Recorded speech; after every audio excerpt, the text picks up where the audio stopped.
नसीर वागा साहब, जिस तरह से 24 घंटे का अल्टीमेटम दिया गया है और इतनी ज़्यादा आबादी है और जो निस्फ आबादी है गज़ा की वो 18 साल से नीचे की है और जो मैक्सिमम लोग हैं उनके पेशेंट्स और उनके जो करीबी जो लोग हैं वो तकलीफ़ की घड़ी में हैं। ऐसे में उनके लिए मूव करना कितना आसान होगा, कितना मुश्किल होगा?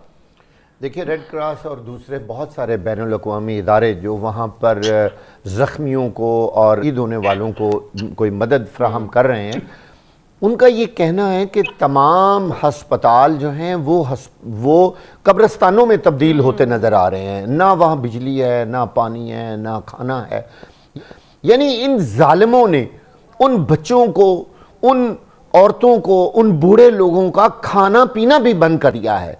मैं आज एक वीडियो मैंने देखी है, मैं सलाम पेश करता हूं उन माओं को जिन्होंने ऐसे शेर पैदा किए हैं। बिल्कुल, और स्क्रीन पर भी इस वक्त चल जो रही है। आप इस वक्त स्क्रीन पर देख रहे हैं, एक फलस्तीनी मां का बेटा इंटरव्यू दे रहा था और उसने मास्क पहना हुआ था।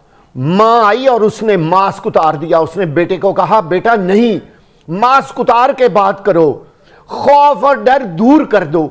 ये हैं माएं मुसलमानों की और फलस्तीनियों की। मुझे यकीन है कि उन माओं के बेटे आखिर फतह हासिल करके छोड़ेंगे। मुझे इंसानी तारीख में कोई एक मिसाल दिखा दें इन सहीनियों की, और ये जो गारत गरी कर रहे हैं वहां पे, इनकी कोई एक मां अपने बेटे को इस तरह कुर्बानी के लिए पेश कर रही हो, यह मुमकिन ही नहीं है। लेकिन अफसोस की बात है कि पूरी मुसलमान दुनिया सोई हुई है, किसी ने अमली तौर पर उनकी मदद नहीं की।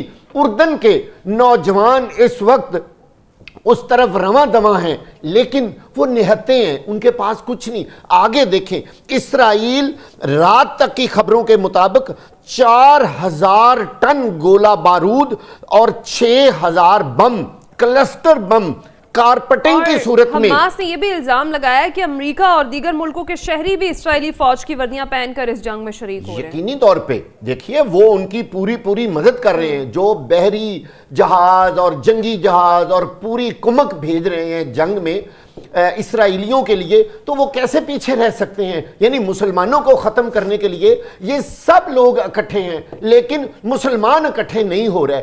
आप देखिए, जिस छोटे से खित्ते के ऊपर कारपेट बमिंग हो रही है और सारे रिहायशी शहरी इलाके हैं, कोई उसमें कोई आपको नजर नहीं आ रहा कोई फौजी इलाका है। इन्होंने बर्बाद ही वहां पर आम आवाम को किया है, आम बच्चों को किया है। ना अस्पतालों में कुछ है, ना खाने पीने के लिए कुछ है। औरतें अपने बच्चों को, जख्मी बच्चों को हाथों पे उठाए घूम रही हैं। सारे अस्पताल इस वक्त बिल्कुल बेकार हो चुके हैं, नकारा हो चुके हैं। डॉक्टर्स नहीं मिल रहे, जिनके पास बहुत सारे डॉक्टर्स खुद शहीद हो चुके हैं वहां। ऐसी इतनी बड़ी इतलात आई हैं कि इन्होंने हॉस्पिटल्स के ऊपर बहुत सारी बमिंग की है।